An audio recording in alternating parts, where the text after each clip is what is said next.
2 საათში, 3 საათის შრომაში თქვენ მიიღებთ $200 შემოსავალს. ამაზე არავინ არ ლაპარაკობს, ხო? საქართველოში ძალიან ჭირს სამსახური.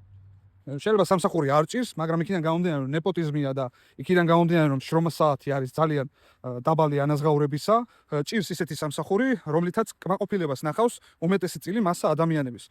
რა თქმა უნდა, ეხლა ყველას ჩვენ გვაქვს იმის სურვილი, რომ ვიმუშაოთ ნაკლები და მივიღოთ მეტი. არსებობს ერთი სფერო, სადაც ჯერჯერობით იქიდან გამომდინარე, რომ ეს ტექნოლოგიურად საჭიროებს შენს ერუდიციას, ეს სფერო არ არის გადავსებული, ხო? ანუ მოთხოვნა იზრდება, მაგრამ შეთავაზება ასე სწრაფად არ ვითარდება, არ იზრდება გეომეტრიული პროგრესით. ეს მაინც მოხდება, ანუ შეთავაზება მაინც გადააჭარბებს, ბევრად გადააჭარბებს მოთხოვნას, მაგრამ ჯერჯერობით ასე არ არის. ეს არის კონტენტ კრეატორობა კონკრეტულად ხელოვნური ინტელექტის გამოყენებით. ბევრს თქვენს ასე ვთქვათ, ფიჩში გინახავთ ხელოვნური ინტელექტის მეშვეობით დაგენერირებული კონტენტი. ყველას გინახავთ, ხო? დღესდღეობით აი ეს იგივე მოლაპარაკე ნივთები, იგივე რაღაცა ეს დრამები, ხო? ბანანიტო, ეს მარწყვიტო და ასე შემდეგ. ჩვენ ყველას შეხვედრია ეს. ეხლა რატო აკეთებს ამას ხალხი? ანუ რა მუღამი?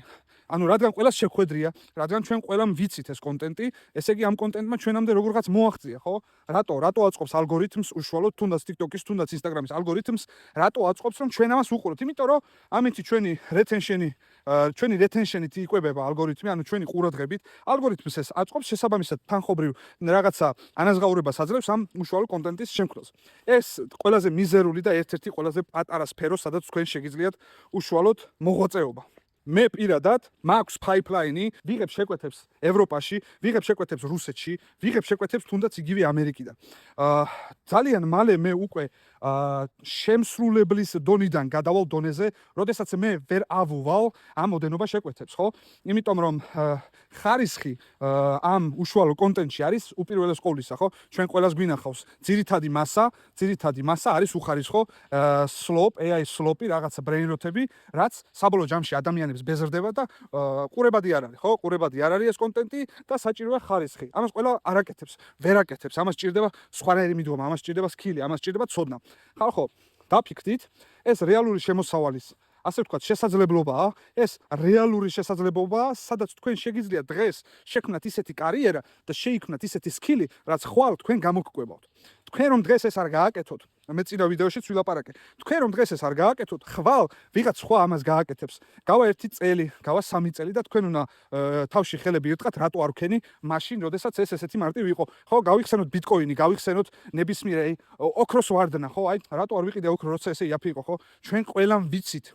აბსოლუტურად ნებისმიერი რეზონანსული სიტუაცია, როდესაც ხდება ჩვენ ყველას ტვინში მოდის იდეა, რომ მოდი აბა ოქროს ვიყიდი, მოდი აბა შიფრούς დავაბანდებ, მოდი აბა ბიტკოინს ვიყიდი, მოდი აბა ეს, მოდი აბა ის, მაგრამ ამას არ ვაკეთებთ, არ ვრისკავთ. რატო? იმიტომ რომ გვეშინია, ეს ჩვენი ბუნებაა, ხო? ზოგადად დღევანდელი კვერცხი ხვალინდელ ქათამს, ხო? რას ნიშნავს ეს? იმიტომ რომ მე ველოდო ხვალინდელ ქათამს, რომელიც არ ვიცი იქნება თუ არა, მე შემნია დღევანდელი კვერცხი ვჭამო და საბოლოო ჯამში ხვალე მშიერი ვარ, ვუყურებ ჩემ მეზობას, რომელსაც ქათამი ყავს და მშურს, არა და მეც მქონა მაგის შესაძლებლობა. ამიტომ ხალხო, გამოფხიზლდით, შეხედეთ ამას, ეს რეალური შესაძლებლობაა. კონტენტის შექმნა ასეთი მარტივი ჯერ არასოდეს არ ყოფილა.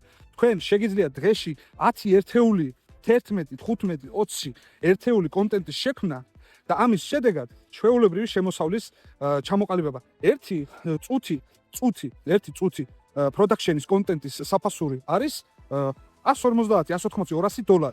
თქვენ ამ 1 წუთის კონტენტის გენერაცია შეგიძლიათ დაახლოებით საათნახევარში. ანუ რა გამოდის, ხო? 2 საათში, 3 საათის შრომაში თქვენ მიიღებთ $200 შემოსავალს. ამაზე არავინ არ ლაპარაკობს, ხო? და რატო ილაპარაკებს? ანუ თუ უშუალოდ თვითონ არიან დაკავებულები ამ საქმით, რატო უნდა გაავრცელონ ეს? დაგებადებათ კითხვა, რომ აბა მაშინ მე რატო ვავხსენებ ამ ცოდნას? იმიტომ ვავხსენებ, რომ მოთხოვნა იმ დონემდე დიდია, რომ მე რომ ახლა პირობითად 50 პარტნიორი თანამშრომელი მყავდეს, მაინც იქნება იმდენი სამუშაო, რომ ამ 50-მა კაცმაც იშოვოს.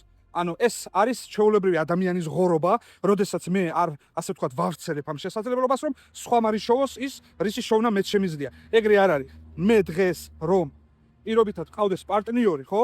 და მასთან ერთად ვაკეთო ეს, საქმე იმდენია, რომ 2-ვე, 5-ვე, 10-ვე კაცი იშოვოს. ჩემი სურვილი არის, რომ ჩემს გარშემო ისეთი ადამიანები იყვნენ, ვისაც მე შევძლებ ასე ვთქვათ და დელეგირების შედეგად რაღაცა წილ საქმეს გადავუნაწილებ. კი, იშოვოს იმანაც მეც ვიშოვი, იმანაც იშოვოს, რატო არა? სამაგიეროდ მე მექნება იმის საშუალება, რომ ის შეკვეთა უშუალოდ რომელიც მოვა, მოდი მე იმას დავაკმაყოფილებ, ხო? უბრალოდ გავუშვებ ჩემს პარტნიორთან. მოკლედ ხალხო, შესაძლებლობა არის, დაფიქრდით. ეგეთ ვიდეოებს ვეცდები ხშირად თუ არა ჩავწერო სტაბილურად, დაფიქრდით, განათლება საჭიროა, განათლება ანუ ამის გარეშე უბრალოდ ვერ მოეწყობით მომავალ ტემპს, მომავალ სტილს, მომავალ ასე ვთქვათ ტექნოლოგიურ იმ ბირთვს, რომელიც ახლა ყალიბდება. დაფიქრდით, განვითარდით, უყურეთ ჩემს წინა ვიდეოს, ასეთ ჩემს შემდეგ ვიდეოსაც უყურებთ და რავი დროებით